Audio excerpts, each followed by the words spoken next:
नमस्ते यादव, आप देख रहे हैं क्लाउड टाइम्स ब्रेकिंग न्यूज की खास खबर। अब खबरें विस्तार से।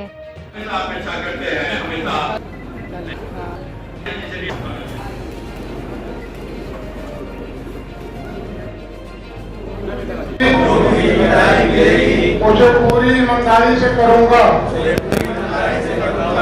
मैं यह भी शपथ देता हूँ कि सभी व्यापारियों का काम निस्वार्थ भाव से तन मन धन से करूंगा। व्यापार मंडल की गोपनीयता कभी भंग नहीं करूंगा। भारत माता की जय। और इतना भी मैं मार्गदर्शन और एक आधिपत्य व्यापारियों के लिए चाहूँगा। व्यापारी को ये पूरी टीम व्यापारियों के लिए हमेशा तत्पर रहेगी और किसी को भी दुख के समय ये जरूर खड़ी रहेगी।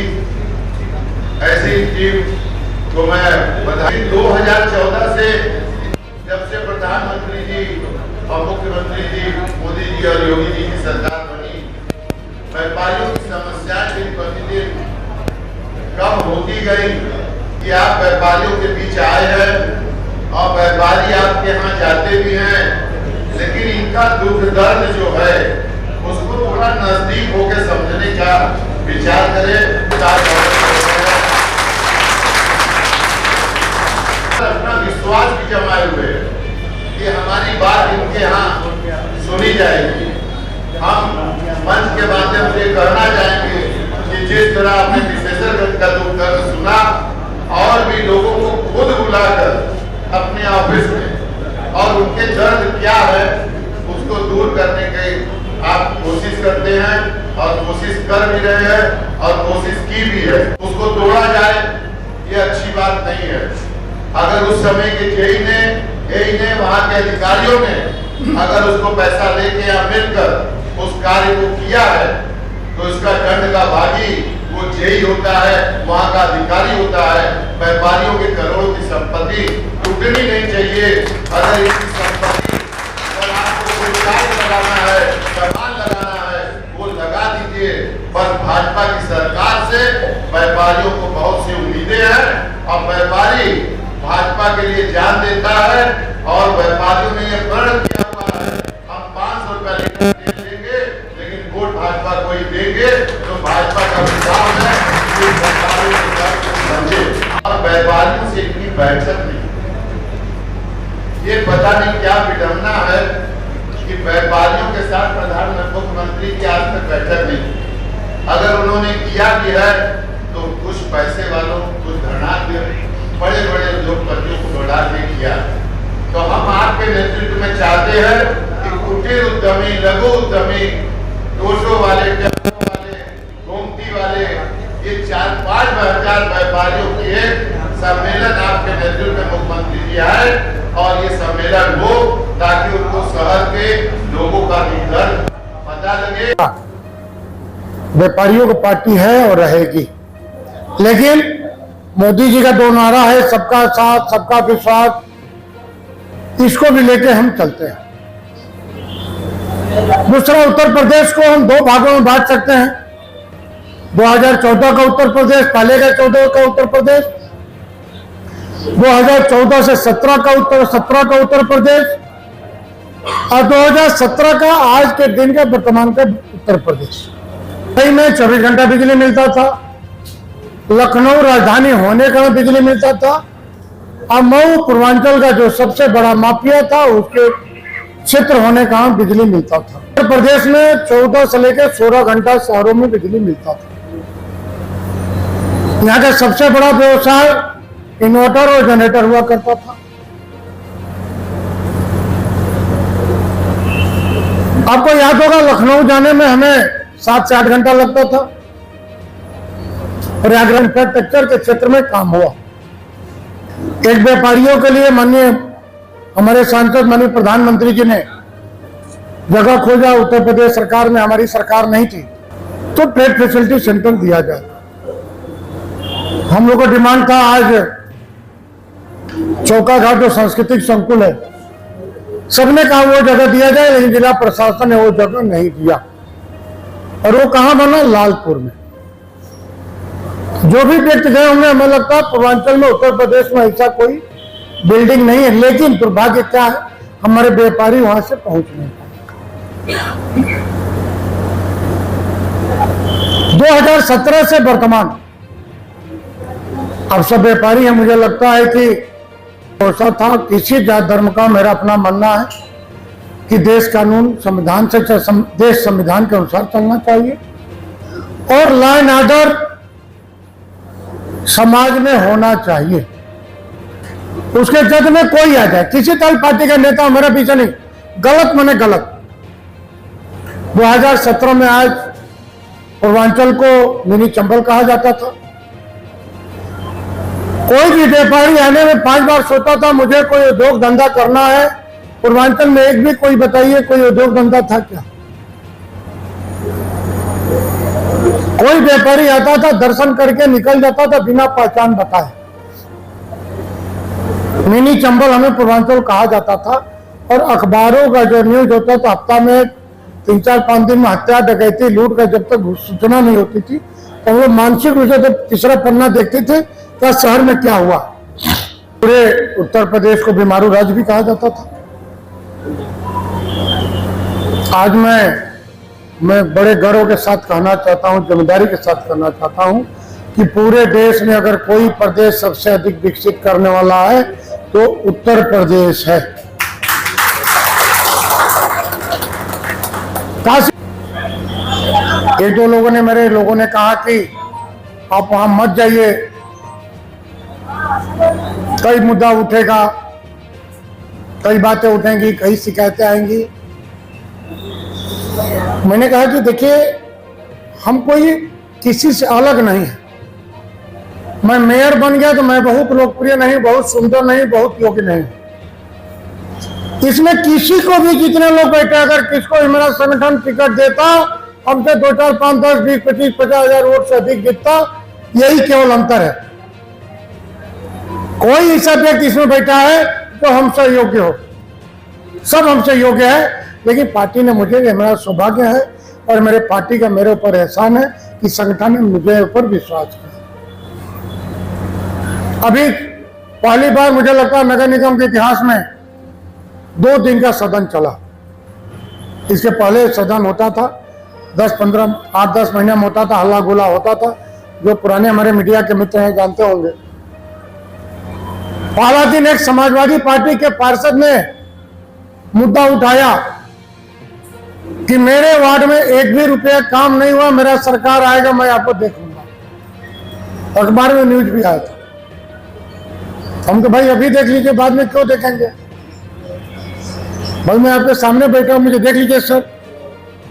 और सरकार से क्या देखना उकना है?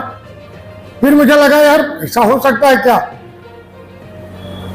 मैं बताना चाहता हूं, 1,16,08 से 23 रुपए का उनके वार्ड में 16 काम हुए थे सामान्य विभाग का। 23 लाख का जलकल का काम सीवर का हुआ था और 7 लाख का लाइट का काम हुआ और मेरे पास प्रूफ था। फिर उन्होंने कहा नहीं ऐसा नहीं है, मुझे पता नहीं। हमने सर आपके वार्ड में काम हो रहा है, आप जाके वहां जाके बिना मुझसे पूछे नारियल तोड़ने, आपको जानकारी नहीं है। फिर सदन के सामने वो अपनी गलती माना। मैं पद पे हूं लेकिन मेरे लिए 100 वार्ड बराबर है। मेरा कोई भी पार्टी का पार्षद है, आप लोग बात करिएगा, किसी समाज का हो, किसी पार्टी का हो, मेरा मानना है कि इस शहर का वार्डों का नेता वो है। मेरे पार्टी ने हम अपने प्रत्याशी लड़ाया, जनता ने जिसको जिताया वही उस वार्ड का नेता है और वो काम करता अपने वार्ड के विकास के लिए। और हमारे नेता, हमारे प्रधानमंत्री कहते हैं कि काशी का विकास करना, वार्डों पे मत जाना, तो कौन किस पार्टी का है? विकास अगर करना है तो सभी काशी का होना चाहिए, सभी वार्डों का है। उसी ध्येय को लेकर मैं काम करता हूं। आज धीरे धीरे हम लोग थोड़ा बहुत काम करना के, लोग जुड़ते गए, काम चलते गए, लोगों का विश्वास जमता गया और मैं 24 करोड़ आपको सालाना दूंगा। 1,93,00,000 और 24 करोड़ और मैं सबके सामने बताना चाहता हूं कि किसी का नगर निगम ने 1 रुपया टैक्स नहीं बढ़ाया। अगर कहीं लगता हो टैक्स बढ़ा हो तो मेरे पास आए, मैं मुआयना करा के 1 रुपया नहीं बढ़ाया, मैं आपको बताना चाहता हूँ, सिंगल। हाँ, देखिए आज विश्वेश्वरगंज व्यापार मंडल का शपथ ग्रहण समारोह है और हमारे आदरणीय सभी व्यापारी बंधुओं ने मुझे बुलाया तो मैं यहाँ आया हूँ और मुझे बहुत अच्छा लग रहा था, व्यापारी बंधु मुझे बुलाया। इस वक्त हमारे साथ हैं वाराणसी व्यापार मंडल के अध्यक्ष अजीत सिंह बग्गा। बग्गा जी, आज विश्वेश्वरगंज व्यापार मंडल का शपथ ग्रहण समारोह, इस अवसर पर आपकी क्या डिमांड थी मेयर साहब से? आज विश्वेश्वरगंज का शपथ ग्रहण समारोह था और यह व्यापार मंडल ऐसा व्यापार मंडल है जिसमें पूर्व अध्यक्ष कैलाश जायसवाल ने शहादत दी है और संजय जायसवाल जी के कंधों पर इसका भार आया है। आज हम लोगों ने मेयर साहब से ये डिमांड की है कि जो लोगों के किराए बढ़ाए जा रहे हैं, जिस तरह आपने विश्वेश्वरगंज वालों के साथ बैठ के उसका निवारण किया, बनारस में कई जगह आईपी मॉल के पीछे कैंटोनमेंट, गोमती वाले कई जगहों की ये बातें आ रही हैं, तो हम लोग चाहेंगे कि व्यापारियों की सरकार है और व्यापारियों से दिक्कत ना हो, आप उनके साथ बैठ के इसको देखें। और दूसरा, बग्गा जी, आपने एक और मुद्दा उठाया कि जो वीडीए अवैध निर्माण के आड़ में ध्वस्तीकरण की कार्रवाई कर रहा है, इस पर आप क्या कहना चाहेंगे? अवैध निर्माण के ऊपर मैंने मेयर साहब से ये मांग रखी है कि जो भी बन गए हैं और जिनको सरकार द्वारा या वीडीए द्वारा तोड़ा जा रहा है 5 साल, 10 साल, 2 साल, 4 साल के बाद, यह गलत हो रहा है। जिस समय उसको बनाया गया उस समय के जेई अधिकारी क्या कर रहे थे, यह सारी पेनाल्टी उनसे वसूली जाए और व्यापारियों के साथ किसी तरह का गलत कार्य न हो और उनके चीज़ों को रेगुलाइज कर दिया जाए और उनको वहीं पर रहने दिया जाए।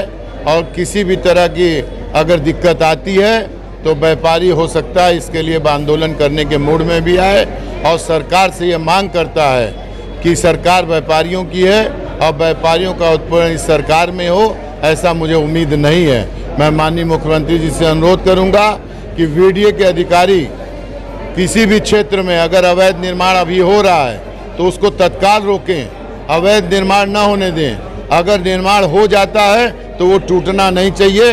इसकी जिम्मेदारी वीडीए और वीडीए के अधिकारियों की होगी कि जो गलत तरीके से पहले निर्माण करवाते हैं और बाद में उसको तोड़वाते हैं, ये अच्छी बात नहीं है। तो मेरा आप लोगों से अनुरोध है कि व्यापारियों के साथ अच्छा व्यवहार करें। बड़ी मेहनत का पैसा व्यापारी कमाते हैं और टैक्स इकट्ठा करके आपको देते हैं और देश आपका उसी टैक्स से चलता है। उन व्यापारियों की बद्दुआ लेना अच्छी बात नहीं है। इस वक्त हमारे साथ हैं विश्वेश्वरगंज व्यापार मंडल के अध्यक्ष संजय जी। संजय जी, अभी आपने विजय कपूर को सुना होगा कि ये जो आपकी सभा थी इसमें विश्वेश्वरगंज के व्यापारी नहीं थे। इन लोगों को एकजुट रखने के लिए आप क्या करने जा रहे हैं? विश्वेश्वरगंज के व्यापारी तो थे भाई, आपके संरक्षक ही बोले अभी। संरक्षक जी कितने होंगे, कितने विश्वेश्वरगंज के कितने व्यापारी थे? विश्वेश्वरगंज के करीबन 50 व्यापारी तो आए थे। और ये विश्वेश्वरगंज है कितने? पदाधिकारी हमारे आए हैं जो शपथ लिए हैं और प्लस जो है और लोग आए हैं। मतलब अभी और काम करने की जरूरत है इसमें?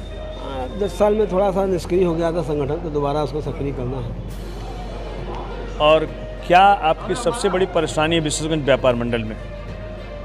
विश्वेश्वरगंज व्यापार मंडल में व्यापारियों का बस इस समय मार्केट बहुत डाउन है। कुछ ऑनलाइन, कुछ गांव देहातों में जो मार्केट नए नए बन गए, उसका प्रभाव विश्वेश्वरगंज में है। अब उसको बैठ के मीटिंग करके चर्चा किया जाएगा कैसे सुधार हो। अब मेयर साहब तो कई बार बोले कि उसको विकसित करने के लिए मतलब प्रोजेक्ट कोई नहीं ला रहे हैं। कैसे? हम लोग विकास के विरोधी नहीं, मगर सिस्टम में हो। संजय जी, उत्तर प्रदेश की योगी सरकार जीरो टॉलरेंस की बात कर रही है, तो क्या भ्रष्टाचार मुक्त प्रदेश हो गया है कि भ्रष्टाचार और बढ़ गया है? देखिए, हम लोग के साथ तो कोई ऐसा नहीं है भ्रष्टाचार का। कुछ जो गलत करते हैं लोग अपना सेटल करते हैं, सही लोगों के लिए भ्रष्टाचार नहीं है, गलत लोगों के लिए है। पिछले 10 वर्षों से हम विश्वेश्वरगंज में महामंत्री पद पर पोस्टेड है और इस बार भी हम सर्वसम्मति से महामंत्री चुने गए हैं। व्यापारियों में सबसे बड़ी विडंबना ये है, जब उनको पर्सनल कोई अपनी जरूरत होता है तो पर्सनली आते हैं, मिलते, हमारा ये काम कराइए, हमारा वो काम कराइए। लेकिन जहां इकट्ठा होने की बात है तो नहीं होते हैं। विजय कपूर जी ने सही कहा। आज हमारे इस प्रांगण में 20% ही विशेषरगंज के व्यापारी थे और हमारे बुलाए गए अतिथि लोग थे, जो सच्चाई है।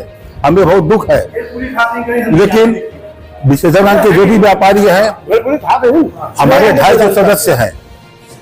हमने अपने 250 सदस्यों के पास आमंत्रण पत्र भेजा, स्वयं अपने हाथ से जाकर सबको दिए। सभी लोगों ने आश्वासन दिया कि हम आएंगे, लेकिन उन्होंने मान लिया कि ठीक है, केसरी जी ही हैं, सभी लोग हो जाएंगे, हाल फूल हो जाएगा। वहां हो सकता है पहुंचे तो जगह भी ना मिले बैठने के लिए। आज संडे का दिन है, अपने अपने कार्य में विलुप्त हो गए। लेकिन सभी व्यापारी दिलों से हमारे साथ है, किसी के अंदर कोई भेदभाव नहीं है, सब निश्चिंत है। विशेषरगंज में सबसे बड़ी समस्या था, भय था पिछले 5-6 महीने से दुकानों की, जो नगर निगम की दुकानें हैं, उसके लिए हम मेयर साहब के पास गए, अपनी बातों को रखा और उस समस्या को मेयर साहब ने दूर किया। और इसके लिए विशेषरगंज के सभी व्यापारी बहुत प्रसन्न है। मात्र 8.5 रुपए स्क्वायर फीट की दर से जो किराया उन्होंने नियुक्त किया है सभी लोग। अब इससे क्या है कि विशेषरगंज में जो भी दुकानें, कोई किसी का 100 स्क्वायर फीट है, किसी का 150 स्क्वायर फीट है, कितना किराया होगा? 1000-1200, इसके ऊपर नहीं होगा। क्लाउन टाइम्स यूट्यूब चैनल की खबरों को आगे भी देखने के लिए चैनल को लाइक करें, सब्सक्राइब करें, बेल आइकन क्लिक जरूर करें। क्लाउन टाइम्स की खबरों को फेसबुक पेज पर देखने के लिए पेज को लाइक जरूर करें।